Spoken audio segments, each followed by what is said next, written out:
Assalamualaikum warahmatullahi wabarakatuh.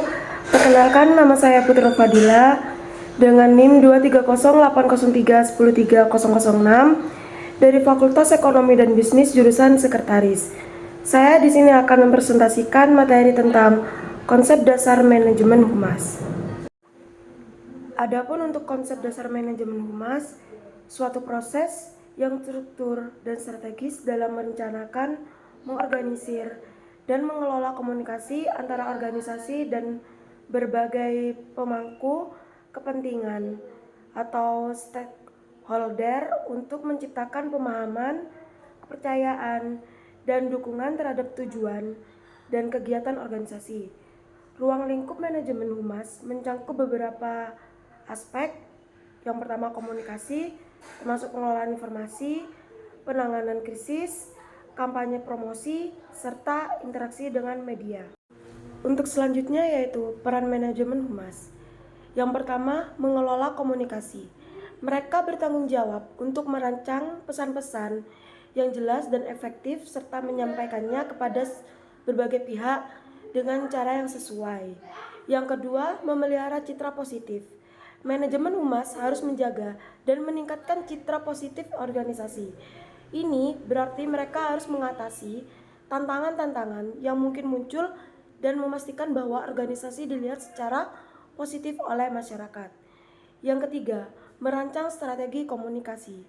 Mereka harus merancang strategi komunikasi yang sesuai dengan tujuan dan visi organisasi, serta mengidentifikasi kapan, di mana, dan bagaimana pesan-pesan tersebut harus disampaikan. Selanjutnya, definisi public relation. Definisi public relation adalah usaha yang direncanakan secara terus-menerus dengan sengaja, berguna untuk membangun dan mempertahankan pengertian timbal balik antara organisasi dan masyarakat. Menurut survei yang telah diadakan di Amerika Serikat, 2.000 orang termuka dalam bidang public relation telah menemukan definisi mereka masing-masing, bahwa public relation itu adalah sebuah ilmu, sistem, seni, fungsi, proses, profesi, metode, kegiatan, dan sebagainya.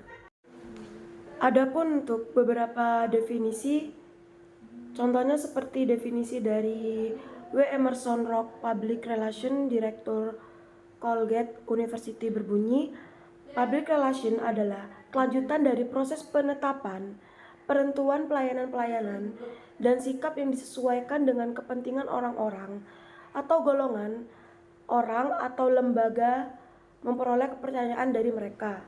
Kedua pelaksanaan kebijaksanaan, pelayanan, dan sikap adalah untuk menjamin adanya pengertian dan penghargaan yang sebaik-baiknya.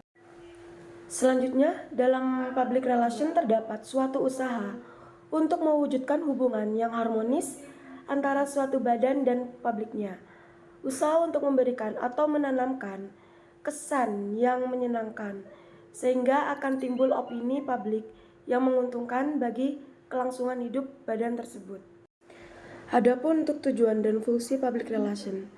Tujuan public relation yang pertama, menumbuhkan pengembangan citra perusahaan yang positif untuk publik eksternal atau masyarakat dan konsumen. Yang kedua, mendorong tercapainya saling pengertian antara publik sasaran dengan perusahaan. Yang ketiga, mengembangkan sinergi fungsi pemasaran dengan public relation. Yang keempat, efektif dalam membangun pengenalan merek dan pengetahuan merek. Yang kelima, mendukung bauran pemasaran. Selanjutnya untuk fungsi public relation. Untuk memperoleh etikat baik, kepercayaan, saling adanya pengertian dan citra yang baik dari publik atau masyarakat pada umumnya. Yang kedua, memiliki sasaran untuk menciptakan opini publik yang bisa diterima dan menguntungkan semua pihak.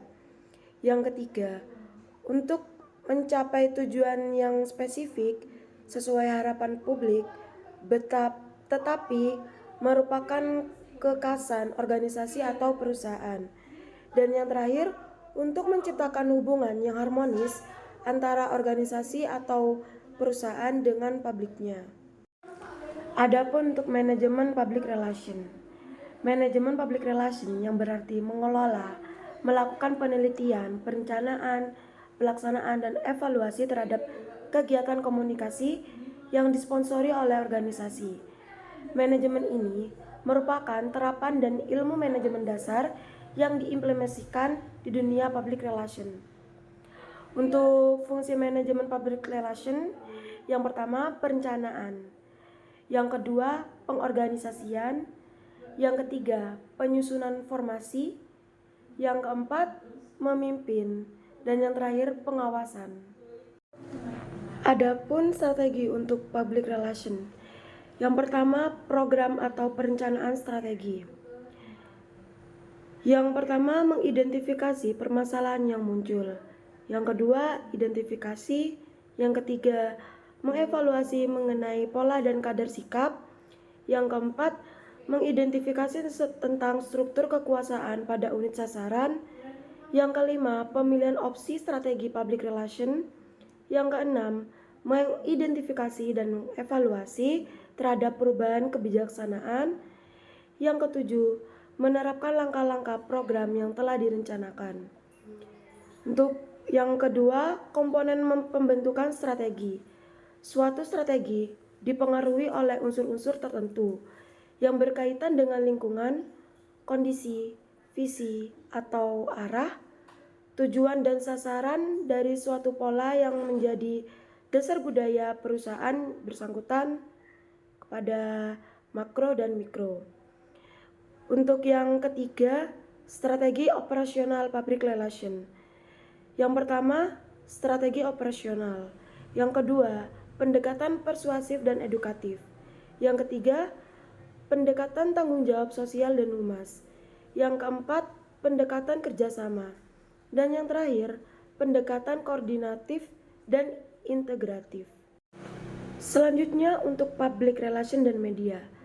Kaitannya dengan public relation, media adalah berbagai macam sarana penghubung yang dipergunakan seorang PR atau mewakili organisasi dengan publiknya, yaitu publik internal maupun publik eksternal untuk membantu pencapaian tujuan.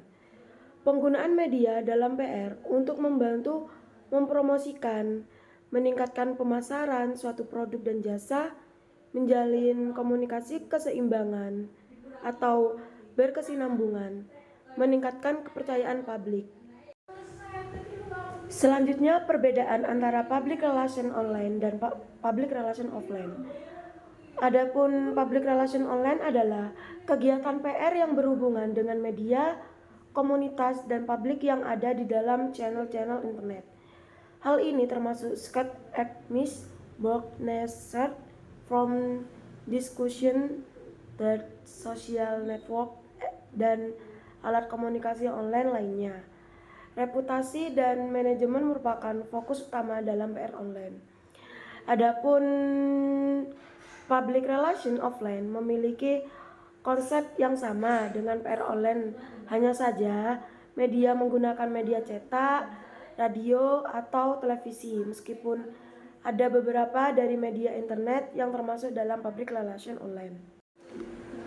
Public relation online dan promosi. Marketing dalam kegiatan PR didasarkan pada pemikiran untuk memenuhi kebutuhan, keinginan konsumen, yang merupakan instrumen dan pengembangan penjualan produk dan jasa, atau dengan kata lain merupakan strategi dalam kegiatan PR untuk mengembangkan dan membantu maju dan bersaing dengan organisasi yang bersangkutan. Dalam strategi marketing, perusahaan harus memiliki strategi secara keseluruhan dan memilih dengan tepat dan apa saja yang dapat digunakan untuk mendukung tujuan bisnis. Meskipun dengan penggunaan internet yang dapat memberikan banyak keuntungan, tidak berarti para praktisi PR lantas menyepelekan media lainnya. Media selain internet tetap menjadi bagian terpenting dalam melakukan penyebaran berita atau informasi. Oleh sebab itu, banyak perusahaan yang memiliki untuk menggunakan PR online dan offline demi tercapainya target.